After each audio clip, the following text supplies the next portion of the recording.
कार्यक्रम के तहत पूर्णिया आना हुआ। हमारे मित्र युवा राष्ट्रीय जनता दल के जिला अध्यक्ष नवीन जी के भांजी की शादी है, उसी दौरान मेरा पूर्णिया आगमन है। और आपके बीच हमारे यहाँ के मजबूत और पार्टी के समर्पित जिला अध्यक्ष मिथिलेश दास जी मौजूद हैं। पार्टी के प्रधान महासचिव अभय कुमार बंटी सिन्हा जी मौजूद हैं, सहित कई साथी यहाँ पे उपस्थित हैं। पूर्णिया जिला इकाई के पदाधिकारी, युवा राष्ट्रीय जनता दल के पदाधिकारी, कार्यकर्ता हैं। इसी के दौरान आप तमाम पूर्णिया के सम्मानित प्रेस साथियों को बुलाए हैं और आप सब के माध्यम से हम इस प्रेस वार्ता के माध्यम से बताना चाहेंगे कि बिहार सरकार ने,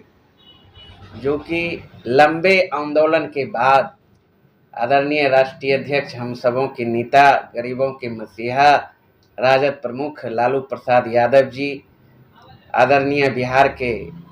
उप मुख्यमंत्री तेजस्वी यादव जी और पार्टी के तमाम कार्यकर्ताओं के लंबे संघर्ष के बाद जातीय आधारित गन्ना बिहार सरकार ने कराने का काम किया। और जाति आधारित गन्ना कराने के बाद जिस तरीके से राज्य सरकार ने पिछड़ों, अति पिछड़ों, दलितों का भी आरक्षण का दायरा बढ़ा के 75% करने का काम किया, यह बहुत ही ऐतिहासिक कदम बिहार सरकार ने उठाया। और हमारे आदरणीय नेता तेजस्वी यादव जी बार बार कहते थे कि जाति आधारित सर्वे पूरे देश में हो और यह बहुत जरूरी है, देश हित में, देश के गरीबों के हित में, हर वर्ग के हित में। चूंकि भारतीय जनता पार्टी एक तरह से लोगों को भरमाने का काम करती थी, दिग्भ्रमित करने का काम करती थी, अफवाह फैलाने का काम करती थी कि जाति जनगणना या जाति आधारित गणना कराने से जातिवाद फैलेगा। तो आपने देखा, हमारे आदरणीय नेता तेजस्वी यादव जी ने बार बार कहा कि 1931 के बाद जाति आधारित गणना हुआ ही नहीं है और इसलिए देश की जरूरत है कि जाति आधारित गणना हो। लेकिन लाख संघर्ष के बाद केंद्र सरकार भारतीय जनता पार्टी ने इसे स्वीकार नहीं किया। अंततः बिहार सरकार ने जाति आधारित गणना करा के और रिपोर्ट भी सार्वजनिक किया और उसके तहत खास करके बिहार का जो एक्सरे होना चाहिए, एक्सरे हुआ और उसके बाद सारा चीज बिहार के जनमानस के सामने आ गया कि कौन, किस वर्ग के लोग की क्या स्थिति है, शैक्षणिक स्थिति, आर्थिक स्थिति, सामाजिक स्थिति। और आपने देखा उस आधार पे बिहार की महागठबंधन सरकार ने आरक्षण का दायरा ही नहीं बढ़ाया, 75% आरक्षण का दायरा बढ़ाते हुए उसके बाद जन कल्याणकारी योजनाएं भी बनाई और उस योजना का लाभ तमाम जो वंचित लोग हैं, गरीब गुरबा, चाहे जिस भी वर्ग का हो, स्वर्ण समुदाय का हो, पिछड़ा हो, दलित हो, अति पिछड़ा हो, तमाम लोगों के लिए जो भूमिहीन हैं, जिनको घर नहीं रहने का, उनके लिए जमीन मुहैया कराने की उस जन कल्याणकारी योजना में बात की गई है। छत देने की बात की गई है। जो बेरोजगार निशाह है, अत्यंत कमजोर वर्ग के लोग हैं, रोजगार करने में और सक्षम हैं,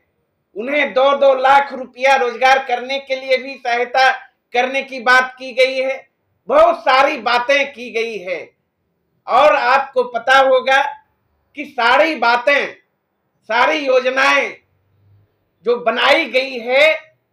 यह योजना मूल रूप से जमीन पर यथाशीघ्र आए, उसके लिए आप जानते हैं बिहार प्रदेश बहुत ही अत्यंत गरीब प्रदेश है और इस प्रदेश को जब तक विशेष राज्य का दर्जा मुहैया नहीं होगा तब तक 100% यथाशीघ्र जो बिहार सरकार ने जन कल्याणकारी योजनाएं बनाई है वह जमीन पर लागू नहीं होगा। और इसलिए हमारे आदरणीय नेता तेजस्वी यादव जी का, राष्ट्रीय जनता दल का पुराना मांग है कि बिहार को विशेष राज्य का दर्जा भारतीय जनता पार्टी की केंद्र सरकार अविलंब मुहैया कराए। बिहार की जरूरत है, बिहार वासियों का मूल अधिकार है, लेकिन भारतीय जनता पार्टी को बिहार के विकास से कोई मतलब नहीं है और वह नहीं चाहती है कि बिहार को विशेष राज्य का दर्जा मिले। एक तरफ लगातार आप देख रहे हैं महागठबंधन की सरकार जब से बनी है बिहार में 1 साल के अंदर माननीय मुख्यमंत्री जी के नेतृत्व में तेजस्वी यादव जी का जो प्रण था, जो वादे थे 10 लाख नौकरी मुहैया कराने की, वह बिहार सरकार मुहैया करा रही है और तमाम वादे मुख्यमंत्री जी के नेतृत्व में तेजस्वी यादव जी ने जो प्रॉमिस किया था बिहार के लोगों से, तमाम वादे पूरे हो रहे हैं। आप कल्पना नहीं कर सकते हैं, 1 साल के अंदर बिहार सरकार ने 5 लाख सरकारी नौकरियां देने का काम किया। सिर्फ शिक्षा विभाग में एक मुफ्त।